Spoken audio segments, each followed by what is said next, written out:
Hi, my name is Melanie Brits and I'm a soul journey coach. So I help clients all over the world reach their highest potential. And we do this by almost taking a meta look at their soul's development, the current energy blocks and patterns that they are struggling with, as well as the sort of energy that they came into this life with to work with, to express, to use as a talent, as a goal, and to transmute, when it's sort of more on the negative side, if you want to attach a judgment to it. So I normally work in the Akashic Records where we do live readings and we can ask lots of questions about the records and your soul's journey and get guidance from your guides, etc. And there are a few videos on this channel that explains the process of accessing the Akashic Records in a lot of detail. So please go and look at those as well. What I wanted to chat to you about today is soul path readings, which is something that I added to the services that I offer at the beginning of this year, and which is an amazing tool. But it is almost in a way different from the Akashic Records in that it is a very structured reading. We get a lot of good information about this current lifetime, the energies that you are working with in this lifetime specifically, and it's a very empowering thing. It is also mind-blowing for many of my clients in terms of the accuracy, which is something that I wouldn't really have expected when I just sort of heard about it for the first time. So I want to tell you little bit about what it is, where it comes from, my story, how I got involved with soul path readings, and sort of how we use it, what type of information we can get from a soul path reading, how you are sort of this unique braid of energies, and how the aspects of those energies matter and how we look at them, how they are then almost spun around or spiraled around into a sacred geometry aspect, and sort of what those mean in terms of the worldly and spiritual aspects, and then how I work in terms of then looking at this from an almost energetic perspective, and what clues it can give us about your abundance and sort of next steps and how to go about just reaching your highest potential. And then I'll go through a quick just almost teaser, but very valuable because it's almost like the end point of the whole process. Just in terms of if you have specific energies within your chart, what does it mean, and how can it give us almost an energetic map in terms of what you need to do energetically in terms of working more successfully with your specific energy combination. So first of all, where does it come from? Soul path readings are based on the 22 Hebrew letters of the alphabet, or the alphabet as they call it. And it is believed that each of these letters have a specific spiritual significance, and can give us insights about our life purpose and our spiritual journey, basically. And each of these letters have a specific numerology value that's attached to them, which is also why the soul path stuff is basically based on what they call the spiritual numerology of Moses, because it is believed that some of this information, which is also touches upon the Kabbalah, the sort of more mystical side of Judaism, it's believed that that information has been sort of downloaded or channeled by Moses and then has been passed down through the generations. So it's based on the 22 different letters of the Hebrew alphabet, and each of these are almost thought to represent a specific aspect of creation. So in one of the mystical texts of the Kabbalah, which is called Sefer Yetzirah, which was written a long time ago. You can go and Google it if you want more information about that specific text. But that is almost like, it's called the Book of Creation, and it explains the process of creation. And so what is important here to note is that Hebrew is one of the sacred languages. And what was interesting in terms of some of the work that Greg Braden did, for instance, is that he did research in terms of this, the numerology that's attached to these specific Hebrew letters. And he found that if he translated those, as well as the numerology that's attached to specific letters in Sanskrit, which is the other one, and I think the other one is Sumatran, I'm not sure which is the third sacred language, but anyway, he studied all three of these, plus the numerology that's attached to each of the letters. And then he combined this with the periodic table, and then he looked at human DNA. And basically what he found is that if you are looking at human DNA, the first level of human DNA, and you transfer the numerology from the periodic table to the letters that they sort of correspond to, you get a message within our human DNA that basically says, I believe it was God eternal within the body. That was sort of like a secret message that's embedded. And it was the same for Hebrew, it was the same for Sanskrit, and for this other language that I can't remember the name of now. Anyway, so there's something very special about the Hebrew alphabet. And this was sort of the beginning part of my journey with this as well. So in 2019, I had a Jewish client, and we did quite a lot of work within his Akashic records. But more than that, we actually looked at a lot of other stuff, including prophecies, stuff within the Torah, the energies of figures like King Solomon or Moses or Aaron, his brother. And so we looked at various things in terms of that belief system. And one of the pieces of information that we received during this process was that there is some form of extra information, almost like a code, that's embedded within the Hebrew letters and the alphabet, and the texts specifically of the Torah or the Zohar, some of these books that carry some of the information. And so there's almost like you have the top part of the text, which has a specific meaning, but then if you go deeper, there's almost energetic codes that's embedded within that. And so last year, I started getting guidance from my guides that I needed to start to learn Hebrew. And there was no reason for this. I don't speak Hebrew with anybody. I am not Jewish myself. And so it was a weird thing. But eventually I gave in and I started learning Hebrew without knowing why I was actually doing it anyway, but following my guidance.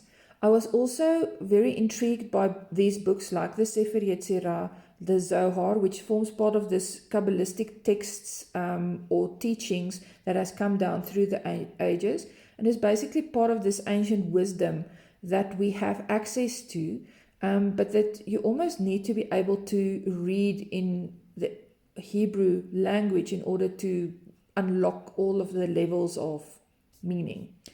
And so I was studying these books. I was doing my Hebrew lessons every day, learning how to read Hebrew, which is, for somebody that doesn't know the language, is quite a task, I can assure you. And then I came across a video on TikTok where this girl was talking about this alternative method to read the Akashic records.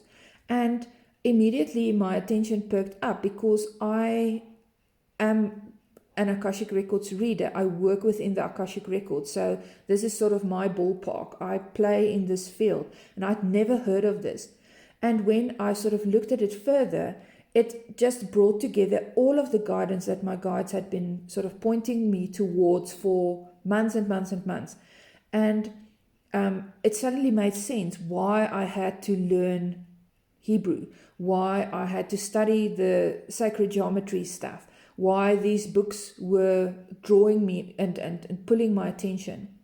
So I studied the literature about all of this. I studied the almost source material, the mystic books, and then I also looked at the sort of method that had been channeled in terms of working with this energy and almost being able to read the energy based on the phonetic sound of your name in Hebrew. So we're translating your birth name into the phonetics in terms of Hebrew, and then translating that into the equivalent numerology.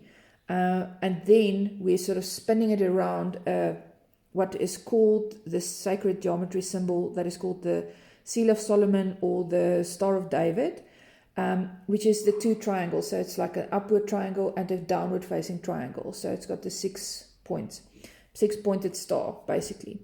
And so that gives us information about specifically these following aspects: the worldly challenge energy that your soul chose in this incarnation, as well as the worldly talent energy that your soul chose, then your worldly goal as a soul, and your spiritual challenge, your spiritual talent, your spiritual goal, as well as a bigger all-encompassing number, which is your soul destiny number.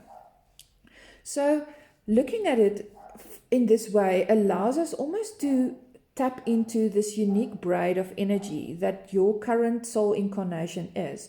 And it can give us a lot of information in terms of why you are struggling with specific things, and sort of what the remedy is. It's a very practical, beautiful process in terms of understanding the energy and then understanding what can you do. Because every energy is basically almost on a continuum. So you might be experiencing it quite in a negative manifestation in your life, but as you're able to move the needle towards the more positive expression of it, it can become your greatest source of connection with the divine, that thing that's bigger than all of us, whatever you want to call that. And it can become one of your strengths. So the energy is fluid. It's energy. It's moving. How you deal with it, how you transmute it, how you work with it is the determining factor. So it's not like, okay, you were born with this and now that's sort of your, the issues that you'll have all your life. Basically, your soul wants to learn from these specific energies and learn how to come into the positive expression of it. If you have it as a talent, then your soul wants to activate it and share it out, express it out into the world in some form. If it's a goal, it's like a dream that your soul is pursuing all through your life. And if it is your soul destiny, then it's two things. It's basically almost like foundationally this essential part of who you really are, boiled down. And it also gives us an idea of the highest possible destiny for your soul is linked up to whatever that specific energy in your chart is. And so we have these two triangles. So the worldly triangle, which is your worldly challenge, worldly talent, worldly goal. And then you also have the spiritual triangle, which is your spiritual talent, spiritual goal, and spiritual challenge. And your worldly triangle is more applicable in the first part of your life. So up to maybe 35, thereabouts, you're working mostly with the energies within that triangle. As you sort of get older, you are working and growing more into the spiritual triangle, and those become more prominent within your life and within your struggles. And then your soul destiny number is always like this highest potential that's calling you and that you want to achieve. So what I found then is I started doing readings of these and explaining the energies to my clients. And it was amazing how many times they told me it's like standing in front of a mirror and they can see themselves within the energy, and within the stuff that we were discussing in terms of that, having that specific energy within your chart or within your energetic braid. It's like your energy DNA, basically, that we're reading, and we're figuring out what it is that you are here to work with. And so, because it was such a lot of information that was coming through in these readings, it became almost overwhelming to keep track of, not just somebody telling you, okay, you this and this and this and this is the possible negative manifestations of this, this and this and this is what the positive manifestations of this is. This is what why you have this energy, why you are, what you're trying to achieve with it. But what we were doing in the readings was almost determining where on the continuum of this energy are you currently falling. Is it something that you're really struggling with? Is it something that you struggled with maybe when you were younger and now it's a lot better? You've mostly overcome the challenges of it?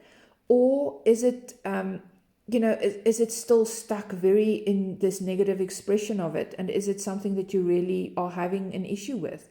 So it's a fantastic coaching tool. And as such, it then enabled us to look at the parts where your energy was still quite in a negative expression, or was something that you still needed to work on in order to fully activate it, or in order to really transmute it. So the idea of it came to me that it is almost like a key. So, if you have an intricate lock, you have these tumblers inside of the lock, and the key is specifically designed to unlock and to move all of these specific tumblers in specific ways so that then the lock will open.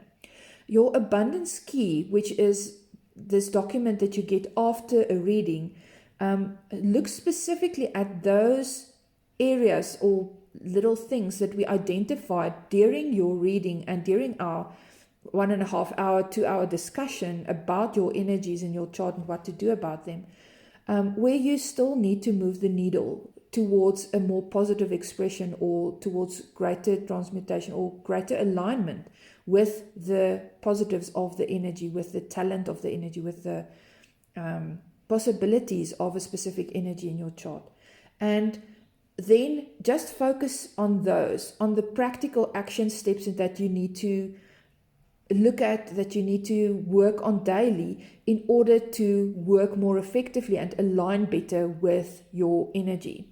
And that's how the abundance key sort of came about, because it's literally the tiny little steps that you incrementally need to take, or stuff that you need to focus on, or reminders in terms of your greater goal, your soul journey, that you need to really start stepping into, so that you can unlock the door to inner and outer abundance. And so it's a very powerful coaching tool and even life tool, just in terms of understanding with clarity why you are struggling with specific things and what you can do about it. Practical stuff. So in terms of how I work, it's not just the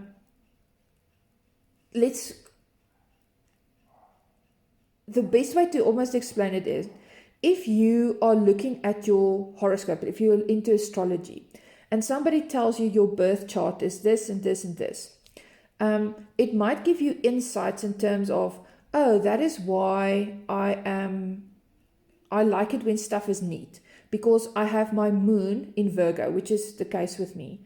I like it when my stuff is organized. It makes me feel safe. It makes me feel secure. I like it when stuff is organized and not chaotic. Okay, so that might explain something to you. In the same way that your soul path chart might explain to you why you have all of these ideas coming in all of the time, but then you maybe struggle to complete the project and then you sort of want to move on to the next project already. Or it might explain to you why you made, especially when you're younger, a lot of foolish decisions. It's because your soul is here to almost explore wisdom in a way that you want to move from foolishness to wisdom. So there's a lot of trial and error, a lot of almost knee-jerk reaction, impulsive stuff that you do in order to finally find a way to exist and find what works. And so there's a lot of that if you have a specific energy, in this case, which is 2, which is related to the letter Beth. But so if you understand that, then I think it lessens the judgment that you have, and it gives you a better understanding of why you actually have this thing, this struggle, this pattern. And so it's valuable in that sense. But if you can also get almost like the remedy to it, I think that becomes really, really powerful. And that's sort of the level at which my readings then go to and on which we actually start working. And that's the level on which the abundance key hits. And so we can use this map of this energy almost to start tracing exactly how your energetic body functions and where it's maybe not functioning optimally. So let me give you an example. If you have the 5 energy, which is related to the Hebrew letter He, if you have that in your chart, it's a very ethereal energy. That energy is all about almost opening up your intuitive channel and learning how to trust that and act on it in an aligned way. But because it is so abstract and it's such an ethereal energy, if you don't ground that energy into your body physically and bring that energy down, really ground it so that you are present in your emotions, you're present within your physical body, you've grounded all of the feelings and all of the intuitive hits, and you've brought the energy right down. It's very hard to actually make an impact on the more dense 3D world when it's not grounded. So if your energy is hovering sort of above here and it's hard for you to really be here and be in the world and you haven't brought it down properly, especially if you have the 5 in a challenge energy, then the remedy for that is to actually start focusing on that, on doing your grounding every day. And by pulling this energy down, you will actually start making an impact in the world. And so if you are a struggling healer or your abundance levels are not where they should be, and you have this 5 in a challenge position, but even in a talent position, because of the ethereal nature of it, if you don't really work hard in terms of actually bringing it down to the physical, you will struggle to have your projects or services or whatever create an impact in the world. So that's an example of one of the things. If you have a 3 energy in your chart, 3 is about, it's related to the Hebrew letter Gimel, the third one, and it is all about almost communicating and expressing this deep wisdom and inner concepts. It's a teacher. You're communicating knowledge. Where that knowledge comes from, we can see also sometimes in your chart. Sometimes it is about lived experience and the inner strength that you've been building. Sometimes it's about learning stuff from other sources and pulling it all together. But if you, for instance, have this energy in your chart and you are not using your voice in some way as a channel to express this wisdom, then your energy is going to get blocked. So if you have the 3 and you're not expressing it in some way, you're not teaching it to somebody in some way, shape or form, then it actually, you'll be blocked. And that the reason for that blockage is also sometimes about self-worth issues. It's about, because you're integrating almost this polarity of poverty or wealth, you're working sort of with that polarity in terms of your life experience. And so it's about almost hiding your expression if it is blocked. And then once we know that this is the case and you are not feeling empowered enough to actually start share it, we know that this is the focus for you to find that channel and to start expressing it. Because as you start expressing this energy out into the world, that is the key to your abundance. Let me give you another example. If you have the 6 is about creativity. It is linked to Vuv, and it is all of Vav. It is almost this convertible knot, and it represents this very adaptable but extremely creative energy. And when you have this in a challenge position in your chart, it sometimes means that you get these lots of ideas, but you scatter your energy all through, the stuff that you're busy with.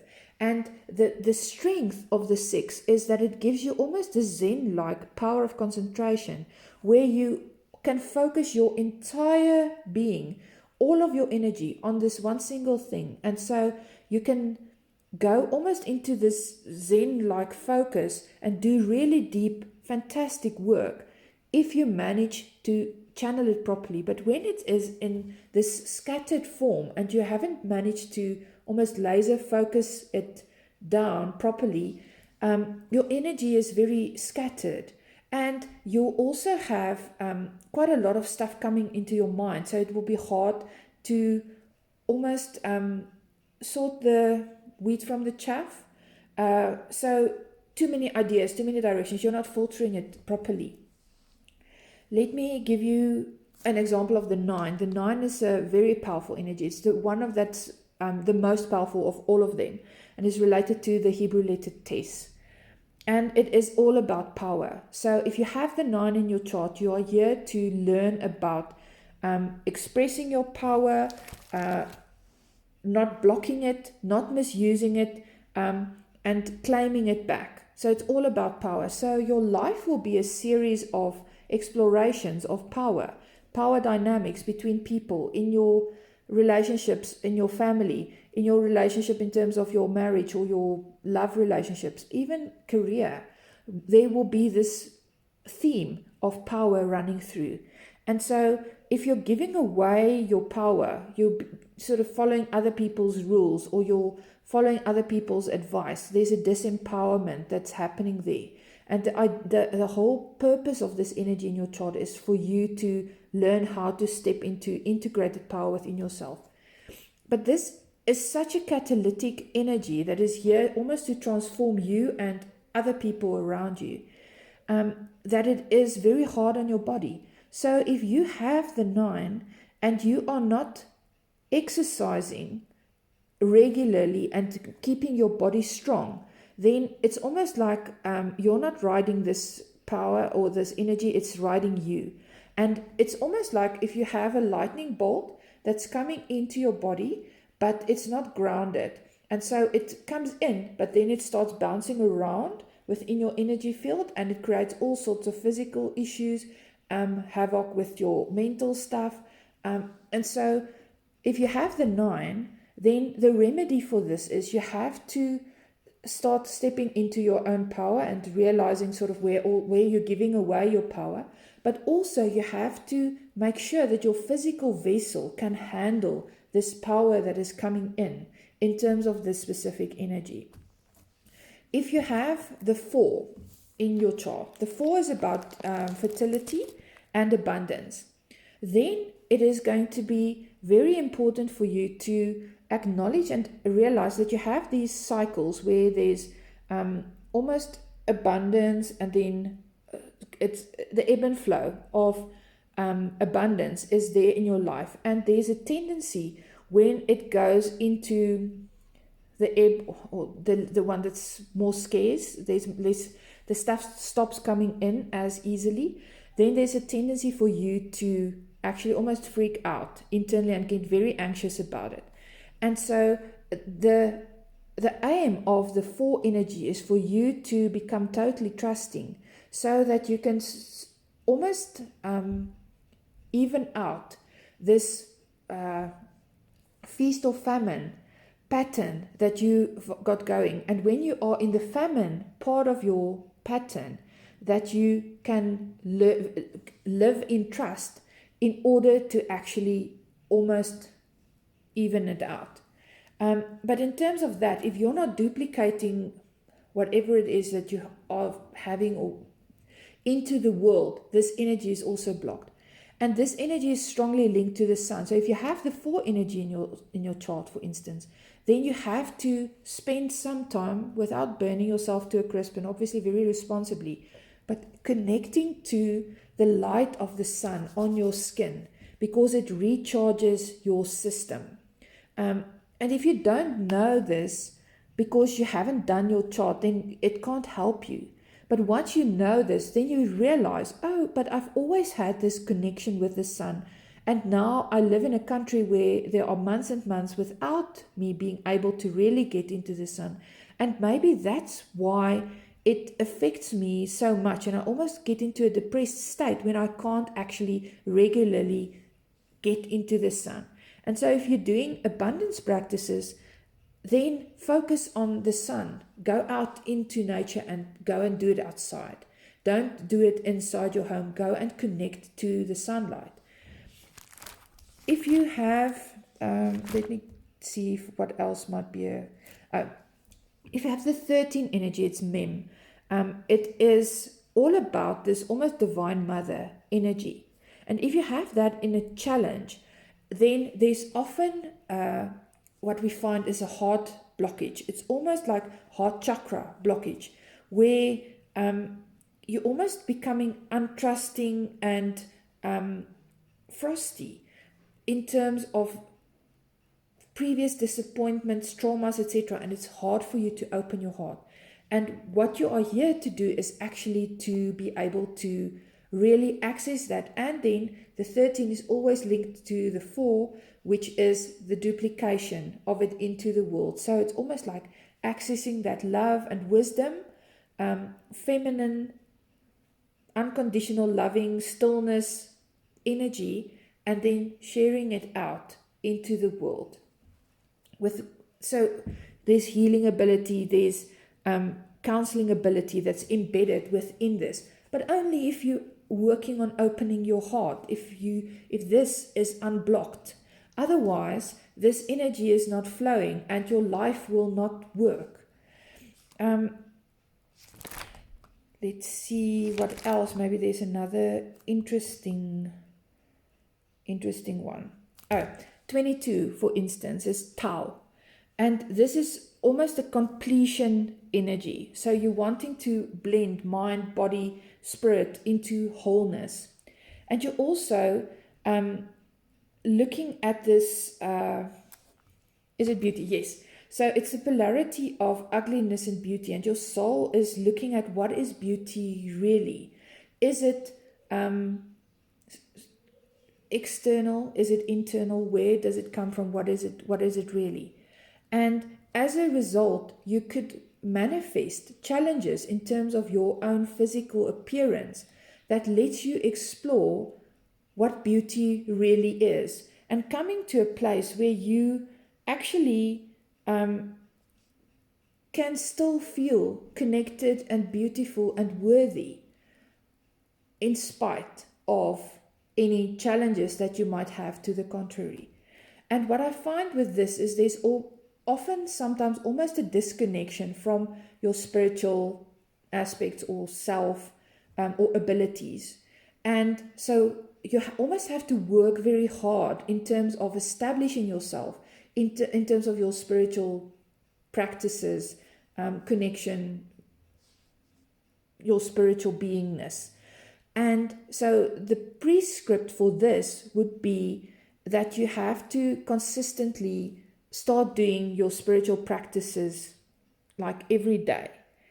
And also focusing on creativity and letting that out, because creativity is a part of that beautiful spiritual energy of ours. especially with this. Last example, the 20. I have the 20, for instance, and it's the letter resh, and it's about movement and flow and seeking. And so it's a very restless energy. These people often never retire. They are sort of lifelong learning. You'll always be discovering and learning new things, and so it's a very explorer energy. But what I have it in a worldly challenge. So when I was younger, I sort of experienced the conflict part of this energy quite a lot, in terms of going into conflict with people for no really apparent reason, really, or other people going into conflict with you for no apparent reason. And so there's these conflict scenarios that play out in your life until you reach a point where you're actually almost coming into peace with yourself, and stop engaging in conflict with other people, and then you sort of find this peacefulness, and the conflict sort of lessens and dissipates. But what I found with the 20 is, because it's the energy of movement, if I stop moving, whether it is physically, whether it is moving on earth in terms of traveling, or exploring new places physically, or exploring new places mentally or spiritually, if I stop doing this, my energy becomes blocked. So in terms of having the 20, for instance, I know that it's important for me that my life just works better when I keep moving. If I get stuck in one place, then I become stagnant, because it's not aligned with this specific energy that is in my chart. And so it's very helpful to understand why you are the way you are, and also how to align and work with the energy in your chart, in this strand of energy that you came and brought in with you in terms of being here in this life. How to best work with it, how to activate its unique talents and build on its strengths, rather than to get lost in the challenge aspects of it. And so I find that this way of looking at your current life is so valuable and profound. And in my case, realizing what my soul purpose was, and how to work better with the specific energies within my little energy braid, my little creation strand, was life-changing.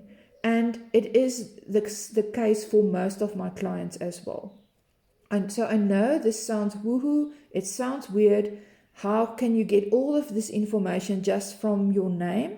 But we're tapping into very ancient, mystic stuff here, and almost using that way to check and see what energies are you using, what did you bring in, what is it that you're working with, what is it that you need to align with. And if I get a client that asks me, okay, but what is my soul purpose? The best way to actually understand what your soul purpose, what your purpose of your life is, what that your journey is all about, is to do your soul path chart and to see what are those energies there, and sort of how are you currently with them. This will change over time, but where are you sort of currently, and where do you still need to focus in order to start moving the needle on that, to align. And you'll find as you start working better with these individual energy strands, your whole life will start to change. So hopefully I have intrigued you enough that you maybe want to try it. There is a sort of a free calculator on my website, which is melanibrits.com. And then on TikTok, I made short little videos about each of the energies, so that you can get more in terms of what it means. If you have a 10, for instance, a 10 is a service incarnation. If you're not being of service, your energy is blocked. And the 10 is also about balance. So you're trying to, bring your male, female into energies into balance, for instance, with a 10. And so if you have a 10, you can go onto that TikTok playlist and listen to me explaining for a minute or two what the 10 is all about. Obviously, that is not really the same as a full reading where we're going into these energies in quite a lot of depth. And we're also looking at practical ways in which you can work better with it, can transmute some of the challenges, can deal with it better. But it's a beginning in terms of just looking at your chart and seeing what resonates and what can it already teach you, just in terms of that small little tidbit of information about what is happening in your specific chart and with your specific soul energy. And so I hope that was helpful and interesting to you. Let me know if you have any questions, if you need me to make another video, maybe explaining specific stuff about it. But go and check out the calculator on my website. And then on TikTok, you'll find little explanation videos in terms of what each number means that you have there. And there's also a few videos there, I think, that explains more about the aspects, like if it's in a challenge or if it's in a that position in your chart. So, bye.